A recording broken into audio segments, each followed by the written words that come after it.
Ada pertanyaan, bagaimana jikalau hamba Tuhan atau orang yang memimpin jemaat itu melakukan dosa atau bersikap abusif?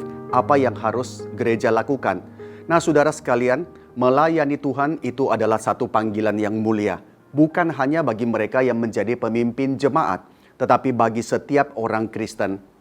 Nah, saudara sekalian, tetapi untuk orang-orang yang memegang jabatan tertentu, ada tuntutan yang Alkitab berikan. Misalnya kepada para penilik jemaat, kepada para penatua. Di dalam 1 Timotius pasal ketiga, di dalam Titus pasal yang pertama, ada syarat-syarat yang mengatur siapakah yang melayani, apa kriterianya. Nah, saudara sekalian, maka di situ memberitahu kepada kita, seorang pemimpin jemaat memiliki tanggung jawab yang sangat besar. Ketika Yesus bangkit dan akan naik ke sorga, Yesus bertanya kepada Petrus, Simon anak Yohanes, apakah engkau mengasihi aku? Sampai 3 kali. Dan Petrus menjawab, benar Tuhan, engkau tahu aku mengasihi engkau. Maka 3 kali Yesus mengatakan kepada Petrus, gembalakanlah domba-dombaku. Di sini menunjukkan betapa besar kasih Yesus kepada gereja yang telah dibeli dengan darahnya yang mahal.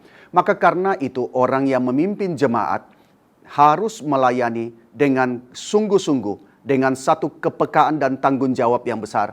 Tetapi apakah dengan adanya tuntutan ini menjamin bahwa tidak ada orang yang akan bersalah di dalam pelayanan, tidak akan ada orang yang melakukan dosa di dalam pelayanan? Saudara tahu, kita adalah manusia yang telah jatuh ke dalam dosa dan ada kelemahan-kelemahan tertentu. Tetapi kelemahan itu, apakah kelemahan yang bersifat kompetensi? Kalau kelemahan seperti itu, perlu pendampingan, perlu pengawasan, perlu pembinaan, didikan yang baik sehingga melayani lebih baik. Tetapi ada yang bersifat dosa secara moral. Nah, ini menjadi satu hal yang serius. Maka di dalam hal seperti itu kita tidak bisa mengatakan gereja pasti steril. Yesus sendiri mengatakan dalam Matius pasal yang ke-7 bahwa akan ada guru-guru palsu seperti serigala masuk ke dalam kawanan domba. Maka kita harus expect adanya kemungkinan seperti itu. Nah, jikalau ada tuduhan seperti itu, gereja harus berlandaskan kepada prinsip Alkitab.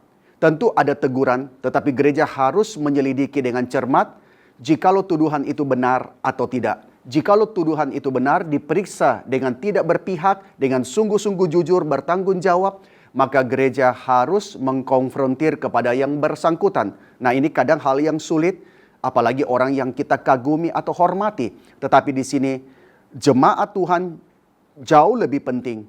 Maka saudara sekalian, apabila kita kemudian mengkonfrontir dan ada pertobatan, kita bersyukur. Tetapi apakah langsung kembali ke dalam pelayanan? Tentu tidak. Harus digumulkan. Apakah ada masa di mana dia melewati masa pertobatan itu dan dia dengan sungguh-sungguh menunjukkan ada perubahan? Jikalau demikian, dia boleh kita kembalikan ke dalam pelayanan dengan perhatian, ataukah dia pelayanan di tempat lain yang tidak ada kemungkinan dia jatuh ke dalam dosa yang sama. Tetapi jikalau tidak ada pertobatan, maka dengan berat hati kita harus menghentikan seluruh pelayanan itu. Sebab domba-domba Tuhan itu jauh lebih penting.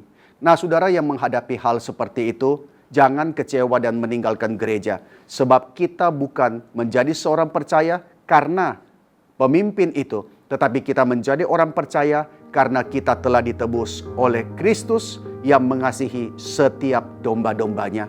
Kiranya Tuhan memberkati.